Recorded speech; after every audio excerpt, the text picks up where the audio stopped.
आज हम लोग बायोलॉजी में पढ़ेंगे डबल फर्टिलाइजेशन, जो एनसीईआरटी बुक के दूसरे चैप्टर में 2.3 पॉइंट पर है। Sexual reproduction in flowering plants को हम लोग पढ़ रहे थे, जिसमें हम लोग पोलिनेशन पढ़ चुके हैं। पोलिनेशन के बाद डबल फर्टिलाइजेशन पढ़ना। डबल का मतलब क्या होता है? दोहरा, दो बार। तो दो बार क्या हो रहा है? फर्टिलाइजेशन यहाँ पर क्या हो रहा है? दो बार हो रहा है। तो कहाँ कहाँ दो बार हो रहा है, कैसे हो रहा है, इसी को हम लोग अध्ययन करेंगे। फर्टिलाइजेशन जो है दो बार कैसे होता है। कह रहा है कि after entering one of the synergids,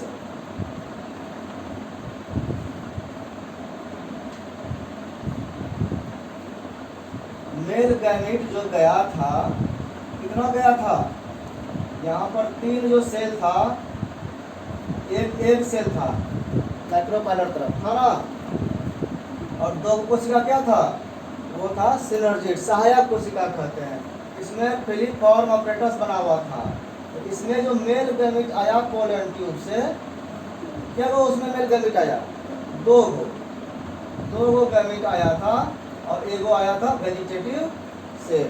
तो ये दोनों मेल गैमीट कहाँ कहाँ जाएगा, इसकी बात कर रहा है। यहाँ तक पहुँच गया, पोलिनेशन हो गया।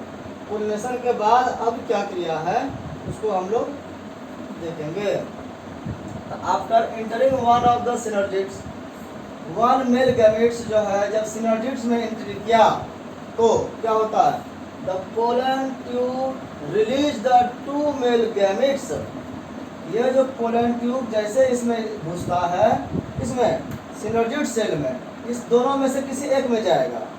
ठीक है, एक में जब जाएगा तो यहाँ आने के बाद ये दोनों जो मेल गैमेट्स लेके आया है उसको इसके अंदर डाल देगा। पोलन ट्यूब का काम खत्म। तो ये जो 2 मेल गैमेट्स है उसको कहाँ छोड़ा? इस सिनर्जिड सेल में। किसने छोड़ा? पोलन ट्यूब ने। ये जो पोलन ट्यूब आया उसने छोड़ा।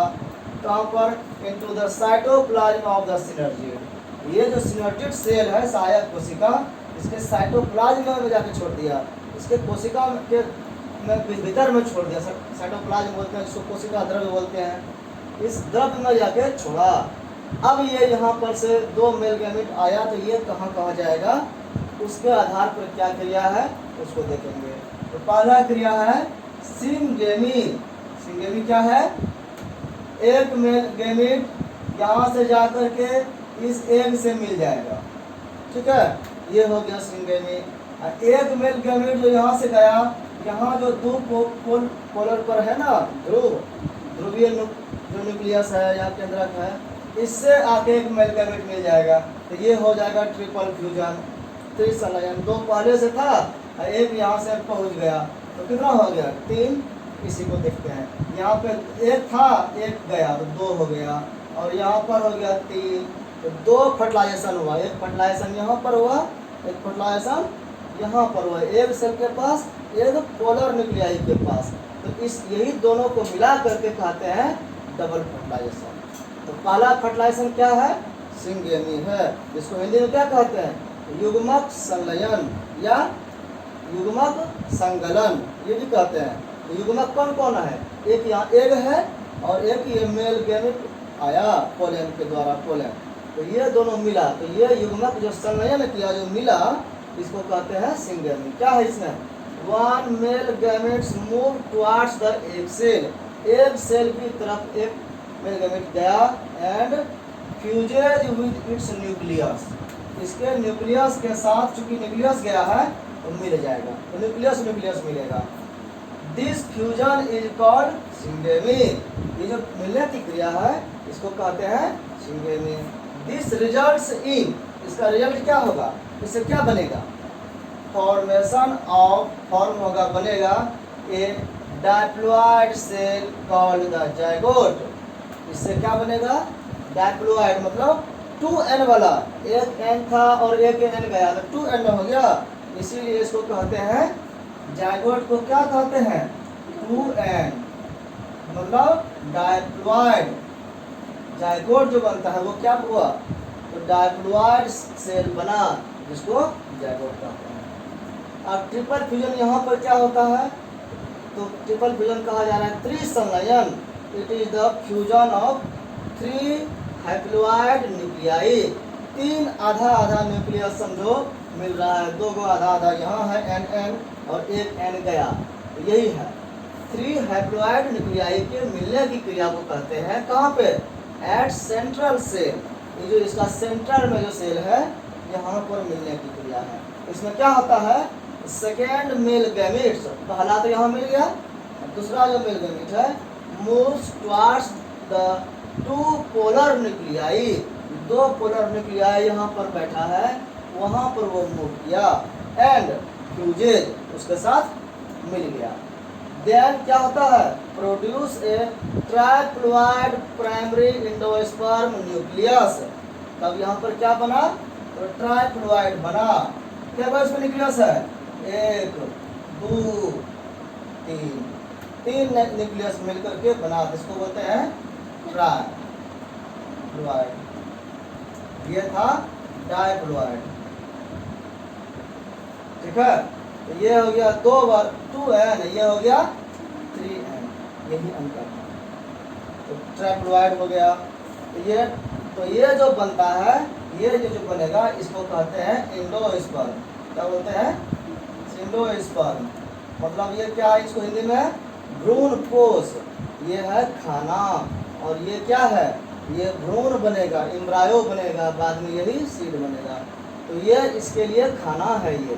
तो ये इसको शुरू में जब फ्यूजन होता है तो क्या बोलते हैं उसको, ट्राइप्लॉइड जो बनता है प्राइमरी मतलब प्राथमिक रूप से एंडोस्पर्म है ये, और उसका न्यूक्लियस उसमें मिला है 3 ठो ना, तो प्राइमरी एंडोस्पर्म न्यूक्लियस, प्राथमिक भ्रूणकोश केंद्रक, इसी को इंग्लिश में कहते हैं पेन। क्या बोलते हैं, और देखने पूछ सकता है ना पेन क्या है, तो लिखने वाला पेन नहीं बोलना है, वहाँ पर पेन क्या है, primary PE endosperm and nucleus. ये हो गया पेन क्या है, ये भ्रूणकोश है जो ट्राइप्लॉइड होता है, इसी को कह सकते हैं पेन। अब आगे देखते हैं कि ये दोनों जब क्रिया को हम एक साथ अध्ययन करेंगे उसको कहेंगे डबल फर्टिलाइजेशन। तो ये क्या है, एन इवेंट, एक घटना है यूनिक टू फ्लावरिंग प्लांट्स। ये फ्लावरिंग प्लांट्स में ही होता है, उसमें ये यूनिक है उसका, और किसी प्लांट्स में नहीं होता है। ऑफ 2 टाइप्स ऑफ फ्यूजन, इसमें 2 प्रकार का फ्यूजन होता है। कौन कौन, एक होता है सिंगेमी और एक होता है ट्रिपल फ्यूजन। दोनों को हम लोग देख लिया, समझ गए। Take place in an embryo sac, ये जो घटना होता है ये पूरा घेरा है, वो क्या है, एम्ब्रायो सेक। एम्ब्रायो सेक के अंदर ये सब घटनाएं घटती है। इज कॉल्ड दिस, मतलब double fertilization, is called double fertilization. Central cell become the primary endosperm cell. ये जो पेन था न्यूक्लियस, ये बाद में फिर एक कोशिका में बदल जाता है, एक कवरिंग हो जाता है, तो प्राइमरी एंडोस्पर्म सेल बन जाता है। तो पेन ही क्या हो गया, PEC हो गया। एंड देन एंडोस्पर्म, और फिर डेवलप करके वो एंडोस्पर्म में बदल जाता है। तो एंडोस्पर्म शुरू में नहीं होता है, पहले क्या क्या क्रम हुआ, पहले हुआ पेन, फिर क्या हुआ केक, और फिर हुआ एंडोस्पर्म। तो ये जो है एक क्रम चला। अब आगे देखते हैं जायगोट। ये जो बना 2 है जायगोट, इसको हिंदी में कहते हैं युग्मनज। Zygote develop into an embryo, इसको कहते हैं भ्रूण। ये जायगोट जो है भ्रूण में बदल गया, एम्ब्रायो में बदल गया, और ये जो एंडोस्पर्म है ये भ्रूणकोश में बदल गया, खाना में बदल गया। तो इस तरह से डबल फर्टिलाइजेशन हम लोगों ने समझा। आगे देखते हैं 2.4 में post fertilization structure and events. Fertilization जब हो गया, हम लोग क्या क्या 3 स्टेप पढ़ते थे ना, एक प्री फर्टिलाइजेशन, एक फर्टिलाइजेशन, और तीसरा लास्ट में क्या है, पोस्ट फर्टिलाइजेशन। तो फर्टिलाइजेशन को हम लोग यहाँ पर डबल फर्टिलाइजेशन पढ़ लिए, जो एनिमल्स में नहीं होता है। एनिमल्स में सिर्फ पढ़ेंगे फर्टिलाइजेशन, और यहाँ क्या है डबल फर्टिलाइजेशन, यही अंतर है। अब फर्टिलाइजेशन जब कंप्लीट हो गया तो उसके बाद ये दोनों डेवलप होकर क्या क्या बनेगा, कैसे बनेगा और उसका क्या क्या स्ट्रक्चर होता है, हम लोग उसको पढ़ेंगे पोस्ट फर्टिलाइजेशन में। इसमें पढ़ेंगे उसका स्ट्रक्चर, उसमें क्या चेंजेस होता है एंड इवेंट्स, और क्या उसमें घटनाएं घटती है। It is a collectively used, इसको सामूहिक रूप से यूज करते हैं टर्म, इस शब्द को एक सामूहिक शब्द है ये। For events of endosperm, endosperm की घटनाएं एंड एम्ब्रायो डेवलपमेंट, एम्ब्रायो बना और इंडोस्पर्म बना, इन दोनों के जो प्रोग्रेस है, जो डेवलपमेंट इसका घटनाएं है, उस दोनों को सामूहिक रूप से कहते हैं पोस्ट फर्टिलाइजेशन। ठीक है। मैचुरेशन ऑफ ओव्यूल्स, इसमें क्या होता है, ओव्यूल्स जो है मैच्योर होकर के बीजांड जिसको कहते हैं इनटू सीड, वो ओव्यूल्स जो है सीड में परिवर्तन हो जाता है डेवलपमेंट में, बीजांड बीज में बदल जाता है। एंड और क्या, ओवरी इनटू फ्रूट्स, ओवरी जो अंडाशय है वो फल में बदल जाता है। ये डेवलपमेंट कब हुआ, जब फर्टिलाइजेशन हो जाएगा। तो पोस्ट फर्टिलाइजेशन इवेंट में इसकी गणना करते हैं। अब हम लोग देखें दो चीज़ है, एक इंडोस्पर्म एक एम्ब्रायो। अब हम उसको पढ़ेंगे 2.4.1 में इंडोस्पर्म की चर्चा। इंडोस्पर्म को कहते हैं भ्रूण कोष। ये क्या है, पीईसी, ये जो पीईसी सेल बना, पीईसी पेन से जो पीईसी बना वो क्या कहता है, तो पीईसी डिवाइड्स रिपीटेडली, रिपीट करते करते, मतलब डिवाइड किया, बार बार डिवाइड होता है repeatedly, and forms a triploid endosperm tissue. Tissue किसको कहते हैं, ग्रुप ऑफ सेल्स को। तो कई सेल्स का ग्रुप यहाँ पर बनता है जो ट्रिप्लॉइड एंडोस्पर्म होता है। मतलब इसमें इतना डिवीजन होता है कि वो जो पीईसी है वो प्राइमरी एंडोस्पर्म सेल वो कई सेल में बदल जाता है, कई न्यूक्लियस में बदल जाता है। वो अंदर में ही बहुत डिवीजन होता है। तो उससे क्या फर्क होता है, the cells of this tissue, उस से टिश्यू बना उसका जो सेल्स होता है are filled with the reserve food materials. Endosperm तो खाना है, तो खाना जो डिवाइड करेगा बार बार तो खाना ही ना बनेगा, तो खाना की संख्या बढ़ गई। And use for the nutrition of the development of embryo या डेवलपिंग एम्ब्रायो। अब ये जो बढ़ा खाना अपना जो स्टॉक बढ़ाया वो एम्ब्रायो के डेवलपमेंट के लिए उसमें उसका उपयोग होगा। जब पीईसी बार बार डिवाइड करके क्या बनाएगा, बहुत सारे न्यूक्लियस बनाता है, तो इंडोस्पर्म ज़्यादा संख्या में सेल की वहाँ पर न्यूक्लियस की संख्या बढ़ जाती है इंडोस्पर्म में। वो सारा क्या है, वो सारा है फूड मटेरियल्स। तो वो कहलाता है फ्री न्यूक्लियर इंडोस्पर्म। इंडोस्पर्म में जो सेल डिवीजन करके बहुत सारे हजारों की संख्या में जो सेल डिवाइड करके बनाता है, सिर्फ न्यूक्लियस डिवाइड कर रहा है, तो उसको कहते हैं फ्री, मतलब न्यूक्लियस फ्री रहता है उसमें, फ्री न्यूक्लियर इंडोस्पर्म। ऐसा इंडोस्पर्म जिसका न्यूक्लियस फ्री है, इसी के लिए कहते हैं मुक्त केंद्र की भ्रूणकोष। ऐसा भ्रूणकोष इसमें केंद्रक जो है वो मुक्त है। ये क्या है भाई, इसको देखते हैं, the stage of endosperm development. ये क्या है, एक स्टेज है, एक अवस्था है जिसमें इंडोस्पर्म डेवलप करता है। डेवलपमेंट का एक स्टेज है इन विच जिसमें the PEN undergoes successive nuclear division. PEN से पीईसी बना और उससे वो सक्सेसिव न्यूक्लियर डिवीजन करते रहता है, लगातार क्रमागत रूप से डिवीजन करते करते to give rise to free nuclear. तो न्यूक्लियाई जो है फ्री न्यूक्लियाई बहुत सारा वो जमा कर लेता है, मतलब बार बार डिवीजन करके। Subsequently cell wall formation occurs, उसके बाद फिर उसके में सेल वॉल भी बनता है। पहले न्यूक्लियस डिवाइड करके बहुत सारा न्यूक्लियस बना लेता है, फिर सेल वॉल बनने लगता है। इंडोस्पर्म बिकम सेलुलर, जब सेल वॉल बन गया तो अब सेलुलर इंडोस्पर्म हो गया। एग्जाम्पल देखो, इन टेंडर कोकोनट, ताज़ा ताज़ा जो खिच्चा जो होता है नारियल, ठीक है, इसको क्या बोलते हैं हम लोग, डाब, क्या बोलते हैं डाल। तो वो जो टेंडर कोकोनट होता है उसको हम लोग उसका पानी काट करके पी के देखते हैं ना, तो कैसा लगता है? थोड़ा सा अल्कलाइन होता है। तो वो जो लिक्विड है वो वाटर जो उसमें है वो क्या है? तो ये फ्री न्यूक्लियर एंडोस्पर्म, वो एंडोस्पर्म ही है, लेकिन कौन सा है? वो फ्री, जो पहले बार बार डिवाइड करके जो न्यूक्लियर डिवीजन हो करके न्यूक्लियस जो बना है एंडोस्पर्म का, वही है वो लिक्विड। आज कुछ दिनों तक वो वाटर ही रहता है फ्री न्यूक्लियर एंडोस्पर्म। वो हजारों की संख्या में न्यूक्लियस उसमें होता है, इसीलिए वो बेनिफिशियल होता है, क्योंकि एनर्जी भरा हुआ होता है। लेकिन जैसे ही कुछ समय होगा तो फ्री न्यूक्लियर के बाद क्या होगा? सेल वाल फॉर्मेशन तो होगा ना, फिर उसमें सेल बनने लगेगा, तो साइड साइड में जमा होने लगेगा।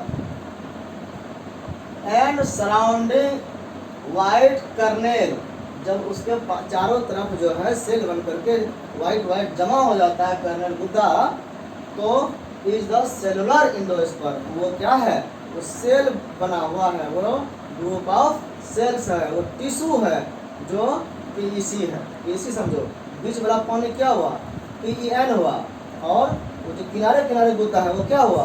पीईसी, क्योंकि वो एक सेल है और बीच में जो पानी है वो क्या है? वो है न्यूक्लियर, फ्री न्यूक्लियर। इस तरह से हमने नारियल के उदाहरण को देख करके इसमें दोनों उदाहरण मिलता है, हम लोग इसको जान सकते हैं। तो ये फ्री न्यूक्लियर एंडोस्पर्म का एक अवस्था को हम लोग पहचान सकते हैं, वहाँ से कैसा होता है। अब एंडोस्पर्म क्या है? एंडोस्पर्म जब इस तरह से हो गया तो वो कितना रहेगा, कब तक रहेगा, किस रूप में रहेगा? क्या नारियल की तरह हर पौधे में वैसा ही एंडोस्पर्म रहता है? वो एक समान नहीं रहता है, किसी में वो खत्म हो जाता है, क्योंकि खाना है वो एम्ब्रायो का, एम्ब्रायो कहीं कहीं खा लेता है पूरा, कहीं बचा हुआ रह जाता है। तो इसी के लिए देखते हैं दो स्टेज होता है। एक स्टेज क्या है? कंप्लीटली कंज्यूम्ड, कंज्यूम मतलब खा जाना, वो कर लेना, by the developing embryo, embryo ने उसको कंप्लीट रूप से खा लिया, खत्म कर दिया। बिफोर सीड मैचुरेशन, सीड के मैच्योर होने के पहले, सीड जवान हुआ कि अब वो पक गया, उसके पहले ही वो मैच्योर होते होते सारा कंज्यूम कर गया वो एंडोस्पर्म को। मतलब बीज जब तैयार हुआ इस कुछ प्लांट्स में, तो वहाँ पर अब एंडोस्पर्म कुछ नहीं बचा। इसका एग्जाम्पल है पी मतलब मटर। मटर को हम लोग देखते हैं तो सिर्फ बीज ही दिखता है, उसका जब फूल खोलते हैं कुछ मिलता है उसमें? गुद्दा नहीं मिलता है। क्या मिलता है उसमें? सिर्फ बीज। गुद्दा रहता है, लेकिन गुद्दा को क्या करता है? ये बीज के डेवलपमेंट में उसका उपयोग हो जाता है, तो सारा का सारा जो एंडोस्पर्म है वो खपत हो जाता है, वहाँ पर बचता नहीं है। ग्राउंड नट, ग्राउंड नट क्या हो गया? बादाम हम लोग खाते हैं ना, वो तो वो जो है बीज ही है सिर्फ। बीन्स, सैम, इस तरह जितने भी चमड़ी वाले होते हैं वो सब में जो सिर्फ दाना ही दिखता है, मतलब बीज ही दिखता है। एंडोस्पर्म उसमें कम्प्लीटली खत्म हो जाता है, एब्जॉर्ब हो गया रहता है, कंज्यूम्ड हो गया रहता है। दूसरा स्टेज क्या है? May persist in mature seed, seed mature होने के बाद भी कुछ बच जाता है, परसिस्ट करता है, वहाँ पर रहता है। तो कुछ जो है and used up during seed germination, और कुछ जो वो बचा रहता है उस एंडोस्पर्म का उपयोग वो जब सीड जर्मिनेशन करता है, सीड जब अंकुरण करेगा मिट्टी में जाने के बाद, तो उस समय के लिए वो कुछ बचा करके रखता है। ऐसे भी प्लांट्स हैं जिसके बीज के साथ एंडोस्पर्म भी जमा रहता है। एग्जाम्पल है कैस्टर। कैस्टर क्या हुआ? अंडी, जिसको अरंड बोलते हैं।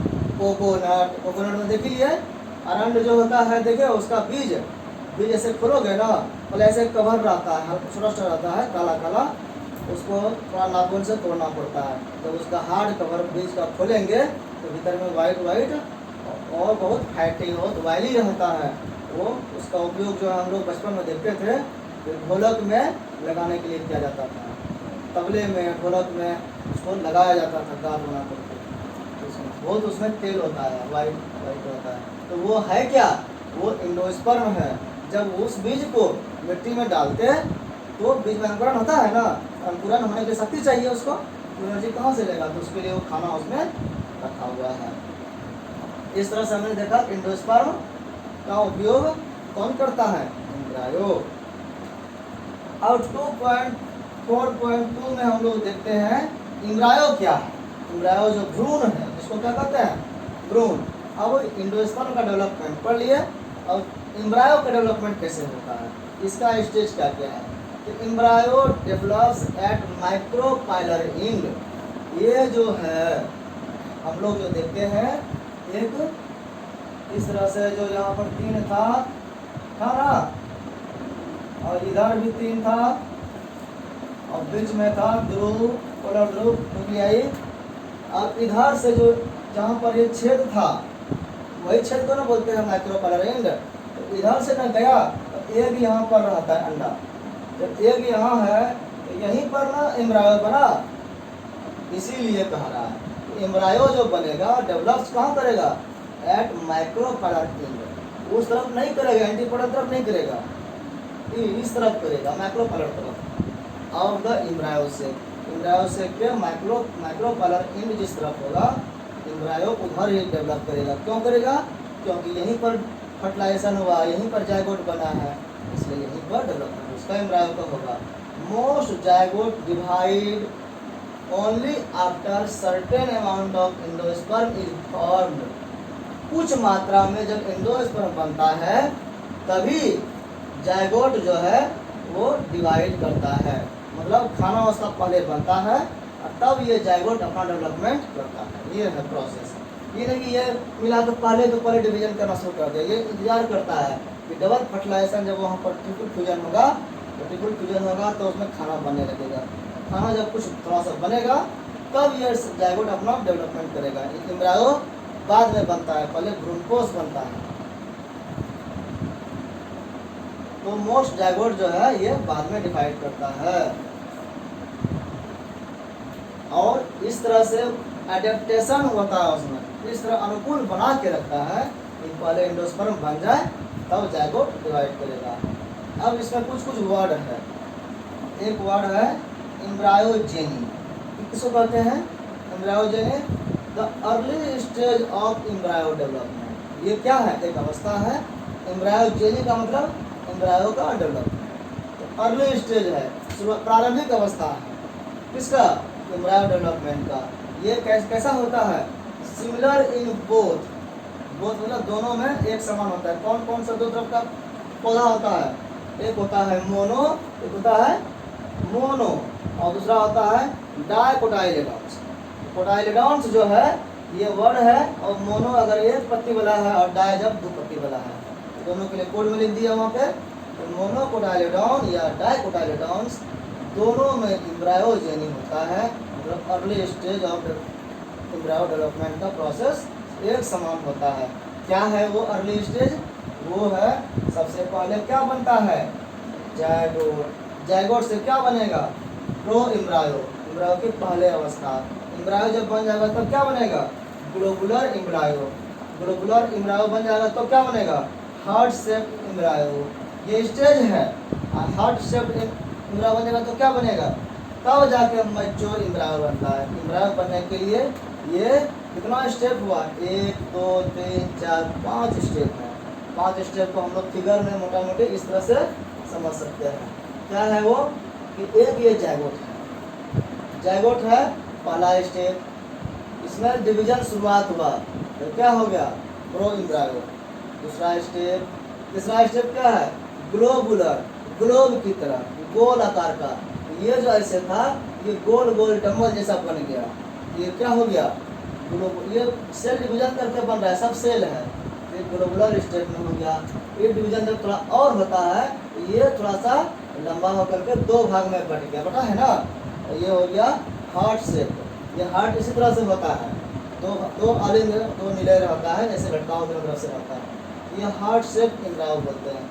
और हार्ट शेप एम्ब्रायो जब और डेवलप करता है तो ये जो है थोड़ा और बढ़ करके मैच्योर एम्ब्रायो बनता है। मैच्योर मतलब परिपक्व, अब उसमें डेवलपमेंट होगा, वो भ्रूण बन जाएगा। तो अब जो है इस 5 स्टेप को हम लोगों ने देखा।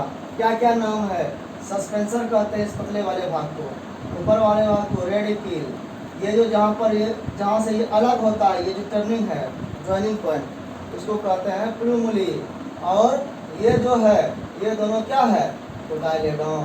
दो गो कोटाइलेडॉन होता है द्विबीजपत्री में, मतलब डाइकोटाइलेडॉन में क्या गो होगा, ये लंबा लंबा, ये दो गो, और मोनो में होगा एक ही। तो एम्ब्रायोजेनी का ये स्टेप है। डाइकोटाइलेडॉन्स, डाइकोटाइलेडोनस एम्ब्रायो। ये जो डाइकोटाइलेडॉन में है, इसमें एम्ब्रायो कैसा होता है, मोनो में कैसा होता है, इसको देखते हैं। डाई वाला देखो, ये दो होगा, ठीक है, दो बीजपत्र, और मोनो में होगा एक ही। ये अंतर है। क्या क्या है इसको देखते हैं हम लोग। तो डाइकोटाइलेडोनस जो एम्ब्रायो होते हैं कंसिस्ट ऑफ एन एम्ब्रायोनल एक्सिस, ये एक एक्सिस से बना हुआ है, एंड टू कोटाइलेडॉन्स, और दो कोटाइलेडॉन से बना हुआ ये डाइकोटाइलेडोनस एम्ब्रायो है। इसमें एपिकोटाइल, हाइपोकोटाइल। एपी का मतलब होता है ऊपर, और हाइपो का मतलब होता है नीचे। ये वर्ड याद रखना, कहीं भी सब वर्ड रहता है, जहाँ हाइपो है कम का अर्थ होता है, नीचे अर्थ होता है। एपी का मतलब हाई होता है, ऊंचा होता है, ऊपर होता है। तो एपी जहाँ है, इसका मतलब है वो ऊपर के बारे में बोल रहा है। कौन सा पार्ट ऊपर होगा, the portion of embryogonal axis, embryonal axis, embryonal जो एक्सिस है, इसका जो ऊपरी भाग होगा, above the level of cotyledons, इस कोटाइलेडॉन से ऊपर में जो भाग होगा उसको कहते हैं, इसमें पत्ता बनता है, निकलता है, फिर अंकुरण होता है, तो उसको ऊपर वाले भाग को बोलते हैं एपिकोटाइल। और टर्मिनेट्स विद द प्लूमली और स्टेम टिप। ये यहाँ प्लूमली जो है, यहाँ से लेकर के यहाँ तक ये चलता है, ऊपर ऊपर कभी नहीं होता है। हाइपोकोटाइल क्या है, ये नीचे वाला होगा, the cylindrical portion below the level of cotyledons. ये कोटाइलेडॉन जो है, इसके नीचे जो पोर्शन है, ये सिलिंड्रिकल मतलब इस तरह से गोल वाला सिलिंड्रिकल पोर्शन जो होता है वो है hypocotyl. Terminates at its lower end, उसका जो टर्मिनेट मतलब होता है खत्म होना, कहाँ पर खत्म होता है, लोअर इंड, उसका निचला भाग जो है, इन द रेडिकल और रूट टिप या रूट कैप। ये जो निचला भाग है, ये जो कहलाता है, ये रूट टिप है, रेडिकल है, और रूट टिप है मतलब छोर, और उस पर देखो अलग से चोल लगा रहता है, खोल, उसको बोलते हैं रूट कैप, मतलब रूट का टोपी। इसको मूल गोप बोलते हैं हिंदी में। ये जो रेडिकल है, इसको मूलांकुर बोलते हैं हिंदी में। तो इस तरह से हम लोग देख रहे हैं कि एपिकोटाइल और हाइपोकोटाइल दो भाग में ये बटा हुआ होता है। मोनोकोटाइलेडॉन्स जो होता है, इसमें क्या होता है, इसके एम्ब्रायो में पजेजेज ओनली वन कोटाइलेडॉन्स, एक ही कोटाइलेडॉन होता है इसमें। और इसमें क्या क्या पार्ट है, स्कुटेलम, कोलियोरिजा, एपिकोटाइल, कोलियोटाइल, ये कुछ इसमें अंग इसका है, जो इसका पार्ट्स है वो क्या है उसको देखते हैं। स्कुटेलम क्या है, ये जो है cotyledon of grass family. Grass family में जो एक ही कोटाइलेडॉन होता है उसको कहते हैं स्कुटेलम। तो ये क्या हो गया, डाइकोटाइल का मोनोकोटाइल है, यहाँ है एक है, तो ये ग्रास फैमिली में होता है, घास में होता है। ये situated towards one lateral side, जिस तरह से ये दो तरफ है ना, तो एक ही तरफ एक साइड में होता है ये, इसीलिए ये मोनोकोटाइलेडॉन है। लेकिन इसको कहते हैं घास में होने के कारण इसका नाम दिया गया है स्कुटेलम। ये हो गया टुवर्ड्स वन लेटरल साइड, एक पार्श्व में, एक साइड में बड़ा हुआ रहता है। ऑफ द एम्ब्रायोनल एक्सिस, बीच वाले एक्सिस से एक साइड में रहता है। कोलियोरिजा क्या है, एट लोअर एंड, सबसे नीचे वाले भाग को, ये कोलियोरिजा है, नीचे वाले भाग में the embryonal axis has radicle and root cap. इसके जो एम्ब्रायोनल है, यहाँ पे रूट कैप है, रेडिकल पोर्शन है, और कोलियोरिजा क्या है तब, enclose in an undifferentiated sheath. Sheath मतलब होता है कवर। तो ये जो रेडिकल है, रूट कैप है, ये एक अलग कवर से ढका हुआ रहता है। तो जो कवर से ढका हुआ बाहर से है उसको कहते हैं कोलियोमीडिया। तो ये बाहर से कवर ढकने वाला हो गया। जो अनडिफरेंशिएटेड होता है, मतलब बंटवारा क्यों नहीं रहता, जैसे कि मेरा उंगली है, हम दस्ताना पहन ले तो सब उंगली दिखेगा ना, लेकिन एक हम ऐसे कुछ लपेट दे गमछा, रुमाल बांध लें तो उंगली दिखेगा, तो स्पष्ट नहीं दिखना वो हो गया अनडिफरेंशिएटेड। और अलग अलग दिख जाना कि क्या क्या है वो हो गया डिफरेंशिएटेड। यहाँ उतना डेवलप नहीं रहता है, सब छिप जाता है। एपिकोडाइल क्या है यहाँ पर, it is the portion of the embryonal axis above the level of attachment of scutellum. ये जो स्कूटेलम यहाँ अटैच किया इसके ऊपर वाला भाग है एपिकोडाइल। कोलियोप्टाइल क्या है, it is a hollow फोलियर structure. ये यहाँ पर खाली बीच में कुछ खाली भाग रहता है, सुनसान गुफानुमा, मतलब हॉलो स्ट्रक्चर होता है, खाली स्ट्रक्चर। इन शूट अपेक्स, शूट अपेक्स में मतलब यहाँ पर ये शूट अपेक्स है, इसके ऊपर में above the level of apex enclosing a few leaf primordia. इसमें जो रहता है ये इनक्लोज क्या रहता है, लीफ प्रिमोर्डिया। लीफ क्या है, पत्ता जहाँ जो होता है, लीफ पत्ता हुआ और प्रिमोर्डिया हुआ उसको उसका पहला भाग। पत्ता जब बाहर निकलता है तो पत्ता बोला जाता है, लेकिन पत्ता जिस जगह से निकलता है उस सेल को लीफ प्रिमोर्डिया बोलते हैं, पहले की अवस्था। तो इस तरह से हम लोगों ने देखा कि मोनोकोटाइलेडॉन्स और डाइकोटाइलेडॉन्स में एम्ब्रायो का डेवलपमेंट इस तरह से होता है।